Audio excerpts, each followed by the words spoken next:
नमस्कार, मी अंकिता जाधव. आपण पाहताय जय महाराष्ट्र. बातमीपत्रात तुम्हा सगळ्यांचं स्वागत. बातमीपत्राच्या सुरुवातीला अतिशय महत्त्वाची बातमी समोर येते. सर्वोच्च न्यायालयानं नीट पेपर लीक प्रकरणी केंद्र आणि एनटीएला नोटीस बजावली आहे. माजी न्यायाधीशांच्या देखरेखीखाली एसआयटी मार्फत तपास करा असं सर्वोच्च न्यायालयानं सांगितलंय. नीट पेपर फुटी प्रकरणात सर्वोच्च न्यायालयानं महत्त्वाचं पाऊल उचलत केंद्र सरकार आणि नॅशनल टेस्टिंग एजन्सीला म्हणजेच एनटीएला नोटीस बजावली आहे. Justice PS. नरसिम्हा आणि जस्टिस आलोक आराधे यांच्या खंडपीठानं ही नोटीस जारी केली आहे. Federation of all India medical association आणि युनायटेड डॉक्टर फ्रंट यांनी दाखल केलेल्या याचिकेत एनटीए बरखास्त करण्याची मागणी करण्यात आली आहे. सर्वोच्च न्यायालयाच्या माजी न्यायाधीशांच्या देखरेखीखाली एसआयटी मार्फत तपास करण्याची मागणीही याचिकेत करण्यात आलेली आहे.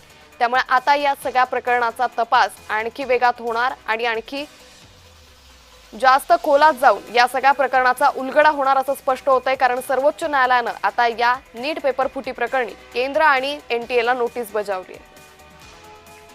या संदर्भात अधिक माहिती घेणार आहोत आमच्या प्रतिनिधी ज्योत्सना गंगणे यांच्याकडून. ज्योत्सना, नीट पेपर फुटी प्रकरणी सर्वोच्च न्यायालयानं अतिशय महत्त्वाचे निर्देश दिलेले, काय अधिक माहिती? अंकिता, अगदी बरोबर आहे. नीट पेपर फुटी प्रकरणामध्ये जे आहे ते संपूर्ण देशभरातील जवळपास 22 लाखांपेक्षा पण जास्त विद्यार्थ्यांचं भवितव्य जे आहे ते धोक्यात आलेलं आहे. आणि याच्यामध्ये आज दिल्लीच्या सर्वोच्च न्यायालयामध्ये ज्यावेळेस सुनावणी पार पडली त्यामध्ये सर्वात महत्त्वाचं म्हणजे सुप्रीम कोर्टाकडनं आता केंद्र सरकारला आणि त्याचबरोबर नॅशनल टेस्टिंग एजन्सी म्हणजे अशा प्रकारचे जी एकूणच परीक्षा ज्या आहेत जे कंडक्ट करत असतात, परीक्षा घेत असतात, त्या नॅशनल टेस्टिंग एजन्सीला सुद्धा आता कोर्टाकडनं नोटीस बजावण्यात आलेली आहे. या नोटिसीमध्ये मग केंद्र सरकार असो आणि त्याचबरोबर एनटीए जे आहेत त्यांना लवकरात लवकर उत्तर देण्याचे निर्देश सुद्धा कोर्टाने दिलेले आहेत.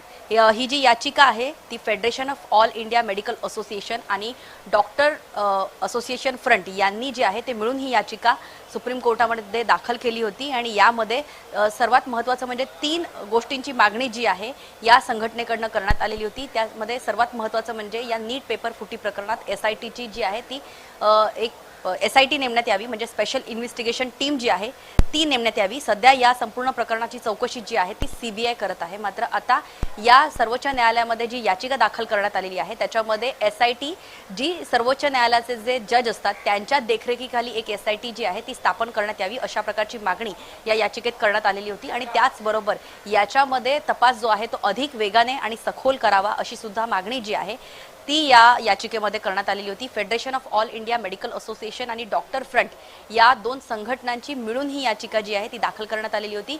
याच्यामध्ये सर्वात महत्त्वाचं म्हणजे सीबीआयने आतापर्यंत जे काही रिपोर्ट दाखल केलेले आहेत त्या रिपोर्ट अनुसार जे आहेत त्या रिपोर्टमध्ये सीबीआयने आतापर्यंत 6 पेक्षा जास्त आरोपी या संपूर्ण प्रकरणामध्ये अरेस्ट केलेले आहेत. त्यांची न्यायालयीन कोठडी जी आहे ती त्यांना पाठवण्यात आलेली आहे. मात्र अजून सुद्धा यातले मुख्य सूत्रधार, मुख्य आरोपी जे आहेत ते सरकारमध्येच आहेत, ते प्रशासकीय अधिकारीच आहेत. त्याच्यामुळे फक्त सीबीआय नव्हे तर एसआयटी स्पेशल इन्व्हेस्टिगेशन टीम जी असते ती स्थापन करण्यात यावी आणि ती पण जे न्यायाधीश आहेत त्यांच्या देखरेखीखाली स्थापित करण्यात यावी अशी मागणी याकरता करण्यात आलेली आहे. कारण जेव्हा एसआयटी स्थापन करण्यात येते, जेव्हा न्यायाधीशांच्या देखरेखीखाली अशा प्रकारची एसआयटी स्थापन करण्यात येते त्यावेळेस एक निष्पक्ष चौकशी या संपूर्ण प्रकरणात होत आहे.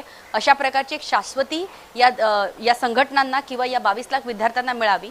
आणि ज्या विद्यार्थ्यांचं भवितव्य धोक्यात आलेलं आहे त्या विद्यार्थ्यांचं आपण बघतोय की 1-2 वर्ष अभ्यास करायचा आणि त्याच्यानंतर पेपर फुटीचं प्रकरण समोर यायचं, विद्यार्थ्यांचं वर्ष वाया जातं. पुन्हा त्यांना ते अभ्यास करावं किंवा एकूणच त्यांचा शिक्षण व्यवस्थेवरचा विश्वास जो आहे तो निश्चित ज्योत्सना, त्यामुळे एकंदरीतच आता या सगळ्या प्रकरणाचा तपास नेमका कसा होतो हे पाहणं अतिशय महत्त्वाचं ठरेल. तुर्तास धन्यवाद आपण दिलेल्या सविस्तर माहितीसाठी.